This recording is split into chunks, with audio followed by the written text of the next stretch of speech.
Welcome to Edification. If you want to elevate your learning process, please get in touch with our channel. இன்னைக்கு நம்ம பார்க்க போற topic would have. Okay, would have. கொஞ்சம் யோசிச்சு பாருங்க would have உங்களோட ஸ்போக்கன்ல use பண்றீங்களா? கொஞ்சம் இந்த would have ஓட யூசேஜ் அது யூஸ் பண்ணக்கூடிய அந்த பிளேஸ் நம்ம தெளிவா தெரிஞ்சுக்கிட்டோம்னா நம்ம டே டு டே கம்யூனிகேஷன்ல இந்த would have தாராளமா யூஸ் பண்ணலாம். நம்ம நிறைய டைம் தமிழ்ல வந்துட்டு would have ஈக்குவலான அந்த சென்டென்ஸை ஃப்ரேம் பண்ணிட்டே தான் இருக்கிறோம். பட் would have யூஸ் பண்றது இல்லை.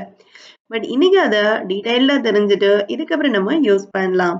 ஓகே, வாங்க பார்க்கலாம். இப்போ would haveனா என்ன அப்படின்னு முதல்ல தெரிஞ்சுப்போம். helps discuss past events based on present condition. based on present condition. Note பண்ணுங்க. இப்போ ஒருத்தர் திட்டு வாங்கிட்டு உட்கார்ந்துருக்கிறாரு. நம்ம அவர்கிட்ட சொல்லுவோம். இப்ப அவர் திட்டு வாங்கிட்டு இருக்கிறதுங்கிறது அவருடைய பிரசன்ட் கண்டிஷன் இல்லையா? அவர்கிட்ட போயிட்டு நம்ம சொல்லுவோம், நீ நான் சொல்றத முதல்ல கேட்டிருந்தேன்னா நீ இத மாதிரி திட்டு வாங்கியிருக்க மாட்ட அப்படின்னு சொல்றோம்.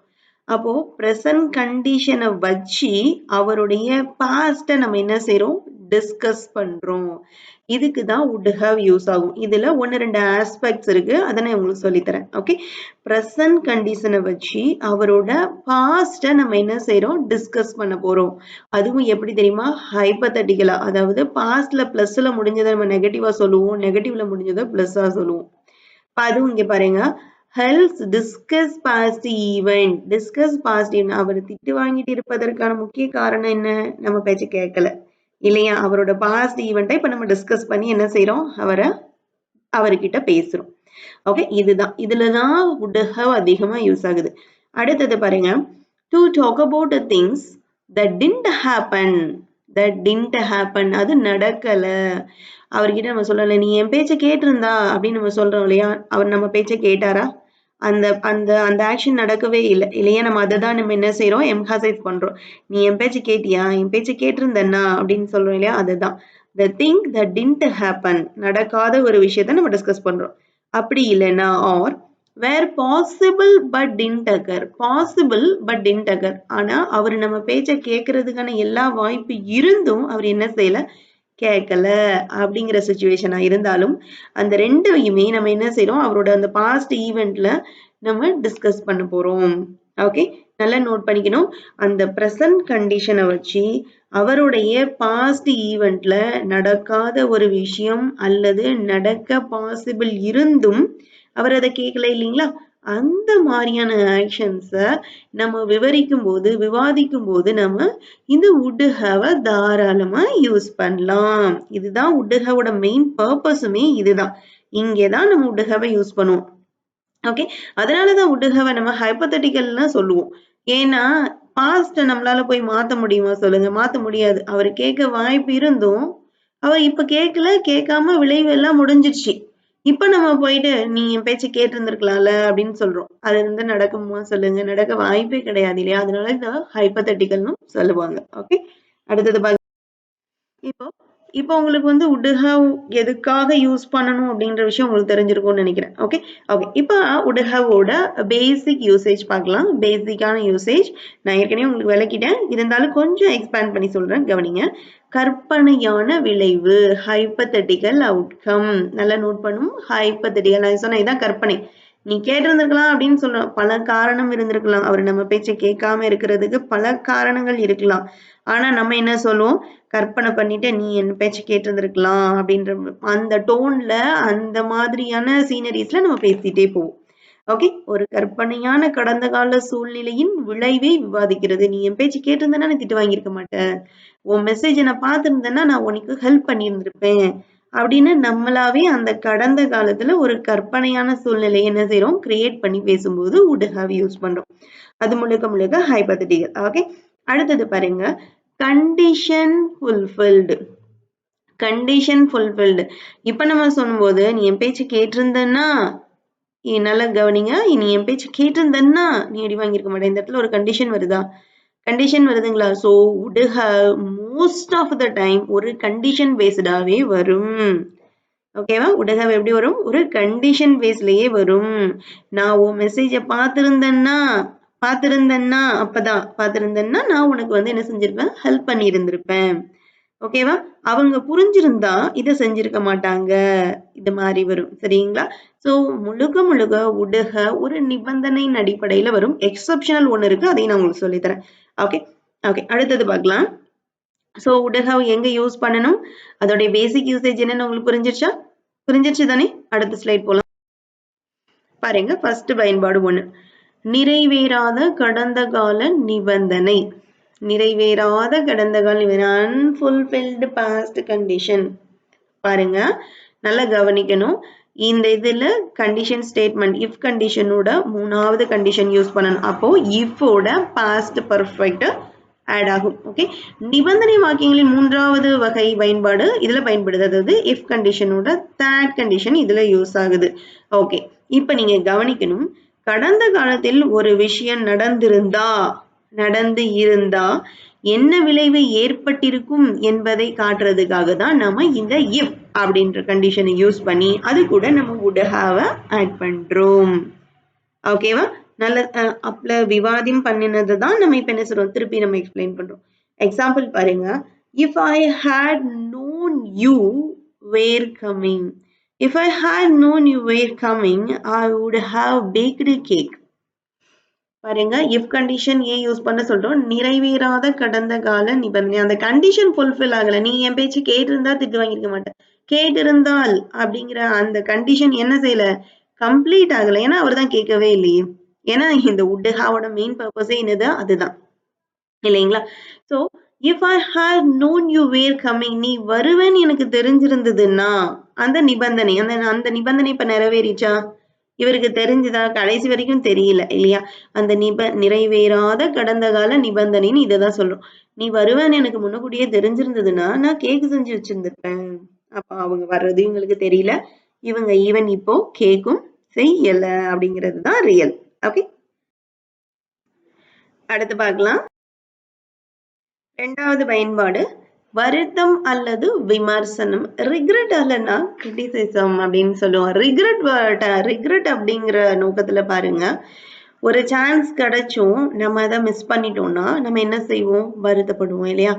இப்போ இப்ப நான் முதல்ல சொன்ன எக்ஸாம்பிள் படி நீ என் பேச்சு கேட்டிருந்தா திட்டு வாங்கியிருக்க மாட்டேன் அப்படிங்கும்போது நான் அவரை வந்து கிரிட்டிசைஸ் பண்றேன் இல்லையா? இதே அவரு சைடு இருந்து நீங்க யோசிங்க. நம்ம அவர் பேச்ச கேட்டிருந்தா நம்ம திட்டு வாங்கியிருக்க மாட்டோம்ல அப்படின்னு யோசிக்கும் போது அந்த இடத்துல இந்த would have என்ன மாதிரி வேலை செய்யும்னா ரிக்ரெட்டா வேலை செய்யும். வருத்தப்படும். ஒரு சான்ஸ் கிடைச்சதே நம்ம அதை மிஸ் பண்ணிட்டோமே அப்படின்ற மாதிரி வருத்தப்படும்படியா அந்த இடத்துல அமையும். இப்ப நீங்க அவரோட சைடு உட்கார்ந்து நீங்க என்ன செய்யணும்? யோசிக்கணும். ஓகேவா? பாருங்க. ஒரு ஒரு காரியத்தை செய்ய வாய்ப்பு இருந்தும் செய்யாதது பற்றி வருத்தம் அல்லது விமர்சனம் தெரிவிக்க அப்படின்னு சொல்றோம். அதுதான் ரிக்ரெட். எக்ஸாம்பிள் பாருங்க. I would have helped you. I would have helped you. நான் உனக்கு உதவி இருப்பேன். But I didn't see your message. But I didn't see your message. நான் உன் மெசேஜ பார்க்கல அப்படின்னு சொல்றேன். Okay. I would have helped you. But I didn't see your message. நான் உனக்கு உதவி இருப்பேன்பா. ஆனா வந்துட்டு நான் மெசேஜ் பார்க்கல. நான் உதவி இருப்பேன் அப்படின்னு சொல்றதே எப்படின்னு பாருங்களேன். பாஸ்ட்ல ஒரு இமேஜினா நம்ம என்ன செய்றோம்? யோசிச்சு பேசுறோம். இல்லையா? இல்லையா? அதே சமயம் நம்ம கொஞ்சம் வருத்தப்படுறோம்னு வச்சுக்கோங்க. அவர் மெசேஜ பார்க்கறதுனால நம்மளால ஓரளவுக்கு ஹெல்ப் பண்ண முடியல. சோ இந்த மாரி நீங்க பேசலாம். ஓகே. இப்போ உங்களுக்கு ஒரு டாஸ்க். நான் அப்பல சொன்னேன் இல்லையா? நான் உன்ன நீ என் பேச்சு கேட்டிருந்தேன்னா, நீ திட்டு வாங்கியிருக்க மாட்டேன்னு நான் சொன்னேன். அவரு சைடு உட்கார்ந்து யோசிங்க. நான் உன் பேச்ச கேட்டிருந்திருக்கலாம். அப்பன்னா நான் திட்டு வாங்கியிருக்க மாட்டேன். அப்படி யோசிக்கும்போது இந்த would have எப்படி யூஸ் பண்ணலாம்னு கமெண்ட் பண்ணுங்க. ஓகே. அடுத்த சைட் பார்க்கலாம். கடந்த கால யூகம் அல்லது அனுமானம். இது ஒரு நல்ல ஒரு ஸ்டேட்மெண்ட். இதை நீங்க கண்டிப்பா தெரிஞ்சுக்கிட்டே ஆகணும். ஓகே. கடந்த கால யூகம் அல்லது அனுமானம். நம்மளா யூகிச்சுக்கிறது. இப்போ நம்ம வீட்ல உள்ள ஒருத்தர் வெளியே போறாங்க. இப்ப ஏர்போர்ட் போறாங்கன்னு வச்சுக்கோங்க. இந்நேரம் அவன் ஏர்போர்ட் ரீச் ஆயிருப்பான் அப்படின்னு நம்ம சொல்றோம். அது நம்மளுடைய அனுமானம். அவர் போயிட்டாரான்னு நம்ம ஃபோன் பண்ணி கேட்கல. அவரும் நமக்கு ஃபோன் பண்ணி சொல்லல. ஆனா நம்ம என்ன செய்றோம்? யூகத்துல பேசுறோம். ஏன் அவன் ரீச் பண்ணிருப்பான் அப்படின்னு சொல்லுவோன்னு அதுதான் என்னது? அனுமானம். ஓகே. கடந்த காலத்தில் ஒரு காரியம் நடந்திருக்கலாம் என்று யூகிப்பது. ஓகேவா? இப்போ அவன் ஏர்போர்ட் ரீச் பண்ணி இருந்திருப்பான் அப்படிங்கிறதுக்கு பாஸ்ட் ஆயிட்டு தானே இல்லையா? சோ அதுதான் இங்க குறிப்பிட்டுரும். எக்ஸாம்பிள் பாருங்க. உங்களுக்கு டீடைலா தெரிஞ்சுக்கணும்னா ஸ்லைட்ல எழுதியிருக்கத ரீட் பண்ணி பாருங்க. ரொம்ப பக்காவா கொடுத்துருக்கிறேன். ரீட் பண்ணி பார்த்தீங்கன்னா you will get a better understanding. Okay, more than my explanation. Okay, example பாருங்க. By now they would have finished their dinner. By now they would have finished their dinner. இப்ப அவங்க டின்னர் முடிச்சிருப்பாங்க. அவங்க உங்ககிட்ட சொன்னாங்களா? இல்ல நான் அவங்களுக்கு ஃபோன் பண்ணி கேட்டேனா? இல்ல நான் அவங்கள பார்த்தேனா? எதுவுமே நடக்கல. பட் இது முழுக்க முழுக்க நம்மளுடைய இமேஜினேஷன், நம்மளுடைய என்ன அனுமானம், நம்மளோட யூகம்.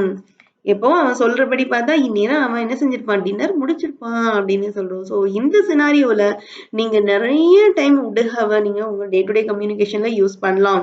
நம்ம நிறைய கொஞ்சம் யோசிச்சு பாருங்க. நம்ம இது மாதிரி அவன் செஞ்சிருப்பான், அவன் ஃபோன் பண்ணி பேசியிருப்பான் இல்லையா? இது மாதிரி நிறைய பேசியிருப்போம் இல்லையா? அதுக்கெல்லாம் நீங்க தாராளமா would have யூஸ் பண்ணலாம். ஓகே, ஸோ மறைக்கக்கூடாது. would have கடந்த காலத்துல இருக்கக்கூடிய யூகம் அல்லது அனுமானம்க்கு நம்ம யூஸ் பண்றோம். ஓகே, அடுத்து பார்க்கலாம். இப்ப நம்ம 4வது பயன்பாடு பார்க்கலாம். அதாவது மறைமுக நிபந்தனை. நான் உங்ககிட்ட முதலே சொன்னேன். நம்ம if கண்டிஷன் யூஸ் பண்ணி நீங்க would have யூஸ் பண்ணும்போது எக்ஸப்ஷனல் ஒன்று இருக்கு அப்படின்னு சொன்னேன் இல்லையா? அதுதான் இது மறைமுக நிபந்தனை. அந்த if அப்படின்ற அந்த கண்டிஷன் ஸ்டேட்மெண்ட் இல்லாமையே நீங்க என்ன செய்யலாம்? டைரக்டா அந்த would have அதே மீனிங்ல நீங்க கன்வே பண்ணலாம். நல்லா கவனிக்கணும். அந்த ifன்ற வாக்கியம் இல்லாமலேயே மறைமுகமா நீங்க என்ன செய்யலாம்? would have அந்த if கண்டிஷனோட பேஸ் ஃபார்ம்லயே நீங்க யூஸ் பண்ணலாம். ஓகே, அதுதான் இது. இந்த எக்ஸாம்பிள் பாருங்க. Any honest person would have returned the wallet. என்ன நேர்மையான நபரும் என்ன நேர்மையா இருக்கிற யாரா இருந்தாலும் என்ன செய்வாங்க? அந்த பர்ஸை திருப்பி கொடுத்துருவாங்க அப்படின்னு நம்ம சொல்றோம். ஆனா டைரக்டா சொல்லணும்னா என்ன சொல்லுவோம்? if யூஸ் பண்ணி என்ன சொல்லுவோம்? நேர்மையான மனிதனா அவன் இருந்தான்னா என்ன செய்வான்? பர்ஸை உனக்கு திருப்பி கொடுப்பான் அப்படின்னு சொல்லுவோம். அப்படிதானே? if the person be honest he would have returned your wallet அப்படின்னு சொல்லுவோம் இல்லையா? ஸோ அந்த ifங்கிற கண்டிஷனை எடுத்துட்டு நீங்க டைரக்டா அந்த நிபந்தனை பேசிக்லயே என்ன செய்யலாம்? அந்த would have யூஸ் பண்ணலாம். அவ்வளவுதான். any honest person would have returned your wallet, would have returned the wallet use பண்ணிக்கலாம். ஓகே, இவ்வளவுதான் விஷயம். இந்த would have நீங்க யூஸ் பண்ண ஆரம்பிச்சீங்கன்னு வைங்க, கண்டிப்பா விடவே மாட்டீங்க. எல்லாரும் உங்களை வாவ்னு தான் பார்க்கணும். எஸ், ஏன்னா would have என்ன செய்யலாம்? நீங்க டைரக்டா நீங்க பாஸ்ட்ல நடந்ததை அதனால எக்ஸ்பிளைன் பண்றதுக்கு யூஸ் பண்ணலாம், ரிக்ரெட்டுக்கு யூஸ் பண்ணலாம். வேற இன்னொன்னு என்ன சொல்லி கொடுத்தேன்? நீங்க இமேஜின் பண்ணுவீங்க, பாஸ்ட்ல இப்படி நடந்திருக்கும்னு எக்ஸ்பெக்ட் பண்ணுவீங்க இல்லையா? அதுக்கு நீங்க யூஸ் பண்ணலாம். பல விதங்கள்ல இந்த 3 விதங்கள் எக்ஸப்டா அதிகமா நீங்க தாராளமா என்ன செய்யலாம்? யூஸ் பண்ணலாம். பொதுவான மிஸ்டேக்ஸ் பார்க்கலாம். நம்ம would have பத்தி நல்லா தெளிவா பார்த்துருக்கோம். நீங்க would haveயும் should haveயும் போட்டு குழப்பிக்க கூடாது. should have எங்க யூஸ் பண்ணணும், would have எங்க யூஸ் பண்ணணும் குழப்பிக்க கூடாது. நம்ம இப்போ would haveல ரொம்ப ஸ்ட்ராங்கா ஸ்டடியா இருக்கும் இல்லையா? would have மொத்தமா 3 விதங்கள்ல மட்டும்தான் நம்ம யூஸ் பண்றோம். ஸோ அதை டீட்டெயிலாக நான் உங்களுக்கு எக்ஸ்பிளைன் பண்ணிருக்கேன். ஒன்ஸ் நீங்க வந்துட்டு ஒரு நோட்ஸ் மாதிரி எடுத்துக்கோங்க. எடுத்துட்டு இந்தந்த வகையில நம்ம would have தாராளமா யூஸ் பண்ணலாம் அப்படின்னு நல்லா டீட்டெயிலாக தெரிஞ்சுக்கணும். ஓகே, அதனால நீங்க should have கூட அதை என்ன செய்யக்கூடாது? குழப்பிக்க கூடாது. ஒண்ணு. ரெண்டாவது, should have ஏன் யூஸ் பண்ணணும், எங்க யூஸ் பண்ணணும், ஒரு சின்னதா ஒரு விளக்கம் கொடுக்குறேன். நீங்க should have வந்து டியூட்டி அண்ட் அவுட்கம்ல யூஸ் பண்ணும்.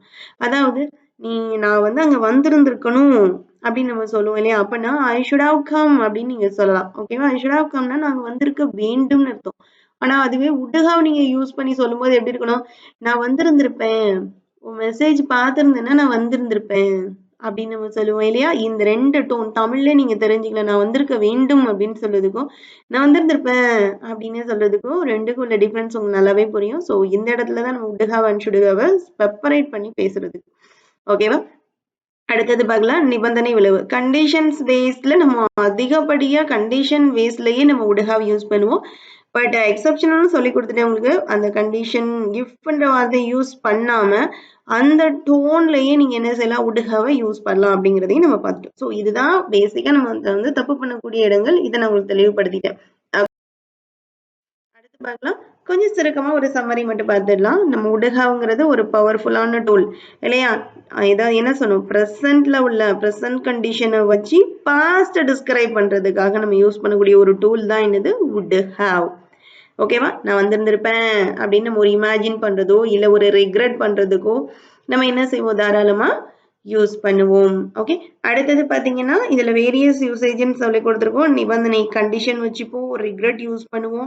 நம்ம யூகிப்போம் இல்லையா? நம்ம இமேஜின் பண்ணுவோம் இல்லையா? அந்த இடத்துக்கு எல்லா இதுக்கும் நம்ம என்ன செய்றோம்? இத யூஸ் பண்றோம். ஸோ அடுத்த பாயிண்ட் என்ன? Practice is key. நான் உங்களுக்கு சொல்லிக் குடுத்துட்டேன். would have என்னென்ன இடத்துல நீங்க யூஸ் பண்ணணும் நான் சொல்லிக் குடுத்துட்டேன். நீங்க என்ன செய்யணும்? அதுக்கு எக்ஸர்சைஸ் பண்ணணும். நீங்க ஜஸ்ட் உட்கார்ந்து பாஸ்ட்ல நடந்தது தான். அதுக்கு would have அந்தந்த டோன்ல யூஸ் பண்ணி என்ன செய்யணும்? பிராக்டிஸ் பண்ணணும். Then only then you can get a fluency in this would have. Okay. Thank you.